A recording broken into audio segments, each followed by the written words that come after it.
Welcome to another episode of Whitetail Rendezvous, coming to you 6 days a week as we interview whitetail experts and hear their traditions and personal stories of the hunt. Learn more about the latest gear, discover proven tips, and the latest strategies so you can make your next hunt a success. Now, here's your host, Bruce Hutchin.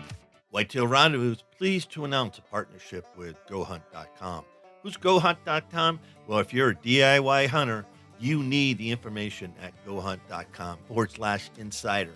Why? Because it provides 4,200 profiles, every unit, every species, and every season. Furthermore, they give in-depth analysis, interactive maps, unit access, and seasonal trends.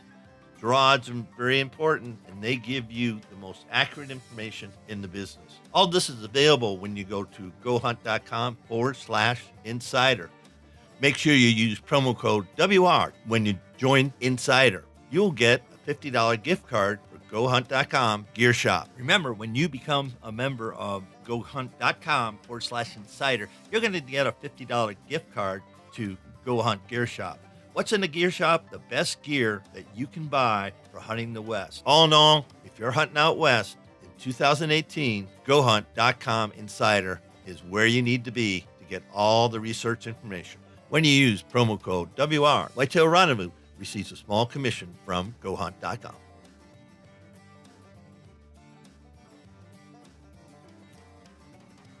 Hey, folks, we got a new sponsor. It's called Buckwild Coffee.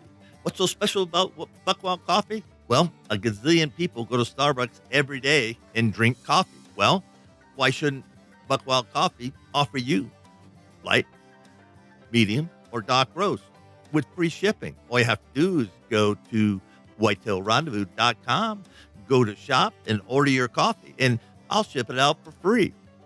Hey, thanks so much for visiting Buckwild Coffee. The best brew in the West, best brew around the campfire, the best brew in the hunting shack, the best brew anywhere. Buckwild Coffee. Get yours today.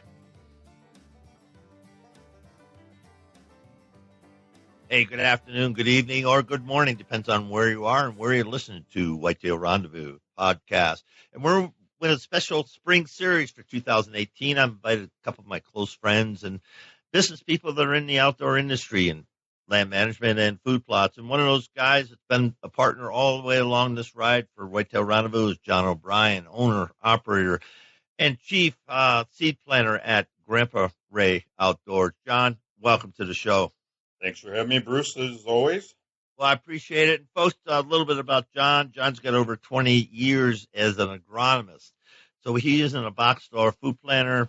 He's been in this business for a long time. And then you've heard from a couple of people. Eric Fitzgerald also has been in the business for a long time as an agronomist. And one thing these guys, great grandma, one thing that John does, he understands the process. He understands what happens in the first inch of soil. He understands the importance of moisture and sunlight and all that. And he's helped thousands of people earn a living, growing cows and growing crops. So with all that, I asked John to be part of the special spring series. The spring series is land management and food plots. Land management is a 3-part series. We're going to talk about 1, what is land management? 2, is land management for everyone? And 3, the expectations you should have if you would call up John and talk to him at Grandpa Ray about land management. So he's going to lay that out. So those are the 3 things. We're going to jump right in.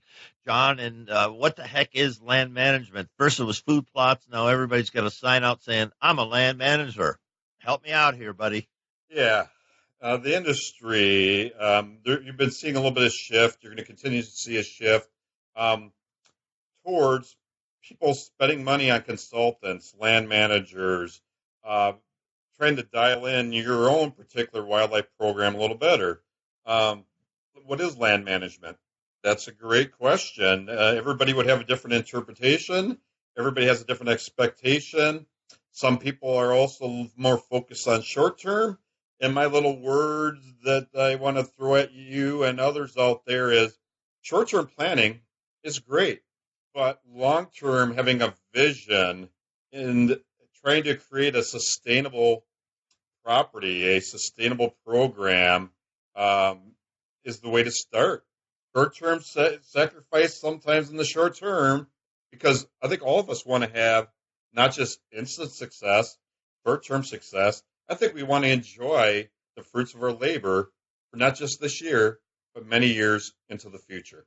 So, John, you see it, I see it all over social media. Land management, and I think you said it well. Do you have just I'm leasing land for 3 years. What can I do real quick, down and dirty? And then I got a 5-year lease on this thing, or heck, the family owns this farm. So what do we need to do? I know on our farm along the Bear River, we did some timber cutting up on a ridge that hadn't been touched in how long, and it's all climax forest, and there was no undergrowth. And now we're gonna have a jungle fest. But we'll work on that. But having said that, a lot of people are thinking, okay, I got to do better for my land. I can't just go sit in the concussion stand and hope a deer comes by. And that stand was put up 10 years ago. So how does all that relate, what I just said, to land management? Yeah, when anybody comes to me or at shows and we get into this topic, there's a series of questions that need to be asked to be able to give anybody a great answer versus just an answer. And so, whether you have a situation like yours where maybe you have a 3-year, 5-year lease, that'll affect, your plan if you don't have a commitment where what you're doing today could be, utilized, for 5 years down the line. It's different if the guy owns the land and he's planning on owning the land for a number of years. No matter what the situation is, no matter if you have a lease or an ownership, no matter if you have 15 acres or 500 acres, they're still the same basic concepts.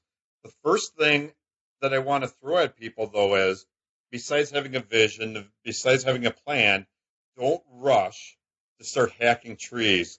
Don't rush to do too much too fast, because so many people make mistakes, and it's easy to make mistakes, and it's hard to make up for those.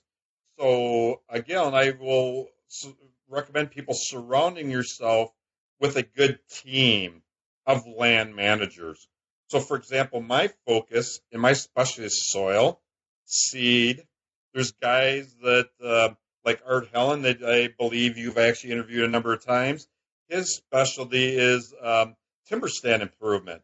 There's other guys out there that specialize in water. So again, there's no one expert in the industry that can be an expert at all phases of property and land management. Guys like myself work with guys like Zach Haas in the water and guys like Art Helen. So there might be 3-4 different sets of eyes looking at one property, working as a team with a long-term goal in mind. And I believe that's a sound approach, and something more people should consider is making it a team approach to long-term sustainability. Now, when you mentioned, you just mentioned timber, you just mentioned water, and, cover. Those are the 3 critical things that deer need to have. If you don't have those, you're not going to keep deer. They might come through, but you're not going to keep deer. So when somebody calls you up, are they calling you up specifically on the food plot? Are you walking the land and telling them how to lay out everything as far as food plots? Or do you yourself just bring an art and say, hey, take a look at this timber? And, how do you work there at Grandpa Ray? Yeah, there's cases where there might have already had other experts like Art Helen, guys like Jim Ward, Tony LaPrade, other people like that might have already been on the property. And people get a hold of me because they've already got their property laid out. Maybe their stand locations are laid out. And now they're really wanting to dial in, the food plots. But there's other cases, too, where maybe I'm the first guy on the property. And, even though I'm pretty good with helping people lay out, hey, this is a great spot for putting your stand. Here's a spot that'd probably be ideal for putting water. Here's some habitat areas that you should look at doing. So there's all different situations. And for me, there's no right or wrong answer as far as, Should I be on the property first? Should I be out there after your property's already been laid out? For what I do, somebody gets a hold of me, I do ask those questions. Has anybody been there before? If there has, did the guy do a bunch of hinge cutting? Did he do a bunch of stump cutting? What has been on your property? And then we'll go from there based on what a guy is really wanting from me. And again, what they'll get from me is a whole different perspective than what they're going to get from most other people in the industry. Because again, I'm not just focused on, okay, let's just plant something this year. Here's some of the better things you could plant this year. I'm looking at their specific goals. Factors like, how many deer are on your property? What are the neighbors doing? A whole list of questions that will affect all these other factors as far as where do you cut trees if you cut trees? Where do you put water if you need to put water? Where to put food plots? Because it isn't just, hey, what are you looking at doing in your property? Your neighbors can have a huge influence on what we're going to decide to do. And when I say we, it could be me and the individual, could it be me and other team members that are working with the client on their property. Those are things that most people don't think about. Yeah, it's interesting. I'm just thinking back to the couple of the guys that and companies I've already recorded last week or so, and you're bringing a little different set of eyes, if you will, to the whole process. And folks, that's what this thing is. And, I've come to realize it's a whole process. There's no right way or wrong way, but it's a process that if you want to have deer consistently and grow deer and have it on a long-term basis, you need to change it up. So let's talk about, from the land management, changing it up. As I mentioned, we got stands on our farm, 10, 15 years old, and I've lobbied long time. All the wooden stands, need to come down. They say, well, nobody uses it anymore, but I still think they should come down aesthetically. But, you need to change up your stand, and that's part of land management. You do a crop rotation, but you should think about a stand location because things change. What would change on a land? I know Grandpa Ray Farm, you've got some stands that have been a long time. Why do you change up those stand placements? Hey, folks, a special edition of Whitetail Roundup is coming. I've asked 3 companies, Land & Legacy, Rackology, and Grandpa Ray Outdoors, to be part of a series on land management and food plots. So the next few episodes, about 18 of them, in fact, are going to be about either land management or food plots. Why? Because people have been asking me a lot of questions. So I went out and chatted with some guys, and Adam Keith and Matt Dye from Land & Legacy is joining the crew. And at Rackology, we have Jason Obermiller and Eric Fitzgerald. And rounding out the team is Grandpa Ray Outdoors with John O'Brien. Each of them is going to bring a different flavor on what is land management, what are food plots, why you need them, the pros and cons. So listen up to the next series, and I sure hope you like them. If you like them, let me know. If you don't like them, let me know what I can do better. Thanks. Thanks for joining us. Be sure to tune in tomorrow for another episode of Whitetail Rendezvous, where you can listen and learn from the experts so you can be more successful on your next hunt. Until next time, listen, learn, and succeed.